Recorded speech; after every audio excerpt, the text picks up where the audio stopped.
राज्य में लोकतंत्र बहाल करने के उद्देश्य से इंसाफ यात्रा चल रही है। पिछले 50 दिनों में यात्रा करीब 3000 किलोमीटर की यात्रा कर चुकी है। इसका नेतृत्व DYFI की प्रदेश अध्यक्ष मीनाक्षी मुखर्जी और ध्रुवज्योति साहा कर रहे थे। पिछले 50 दिनों से चल रही इंसाफ यात्रा का संदेश राज्य में लोकतंत्र को बहाल करना और राज्य में बेरोजगार युवाओं के लिए रोजगार के अवसर पैदा करना है। साथ ही यह इंसाफ यात्रा न्याय पाने के लिए लगभग 3000 किलोमीटर की यात्रा कर चुकी है। प्रदेश में शिक्षक भर्ती, भ्रष्टाचार के अपराधियों के लिए। कूच बिहार से कोलकाता तक की इस लंबी यात्रा में विभिन्न जिलों को पार किया गया है और इंसाफ यात्रा के संदेश ने प्रत्येक जिले में एक नई भावना पैदा की है। राजनीतिक हलकों का मानना है कि लेफ्ट की ब्रिगेड अतीत के सारे रिकॉर्ड तोड़ने को तैयार है। इस रैली को प्रचार अभियान के तौर पर सामने रखकर राज्य के अलग अलग हिस्सों में प्रचार शुरू हो गया है। जुलूस की शुरुआत में C2 राज्य सचिव मंडल सदस्य बिस्वरूप बनर्जी ने लाल झंडा फहराया।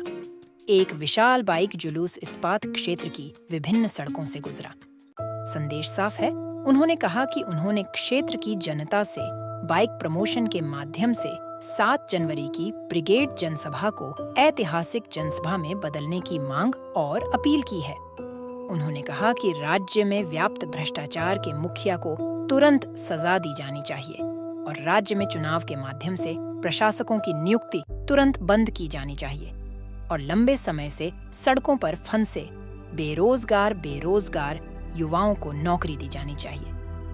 राज्य के विभिन्न हिस्सों में उद्योगों की अत्यधिक आवश्यकता है और तत्काल उद्योग स्थापित कर बेरोजगार युवाओं को रोजगार के अवसर दिए जाने चाहिए। साथ ही दोषियों को दंडित कर शिक्षा व्यवस्था में व्याप्त भ्रष्टाचार के साये को तुरंत खत्म किया जाना चाहिए। राजनीतिक हलकों का मानना है कि आज के बाइक मार्च ने इलाके में वैसी ही भावनाएं पैदा कर दी हैं, जैसी भावनाएं इस इंसाफ यात्रा को लेकर पैदा हुई हैं। लंबी बाइक जुलूस को देखने के लिए क्षेत्र के विभिन्न लोग सड़क के जंक्शन पर एकत्र हुए। जुलूस में C2 के अखिल भारतीय नेता ललित मोहन मिश्रा के साथ क्षेत्र के जन संगठनों के नेता स्वप्न सरकार, स्वप्न मजूमदार और दीपक घोष भी मौजूद थे। मजदूर वर्ग का स्पष्ट संदेश 7 जनवरी की ब्रिगेड रैली को ऐतिहासिक रैली बनाने के लिए मजदूर भी अग्रिम पंक्ति में रहेंगे। दुर्गापुर इस्पात क्षेत्र श्रमिक संघ के कार्यालय से शुरू होता है और दुर्गापुर ASP कारखाने के हिंदुस्तान स्टील कर्मचारी संघ के कार्यालय पर समाप्त होता है।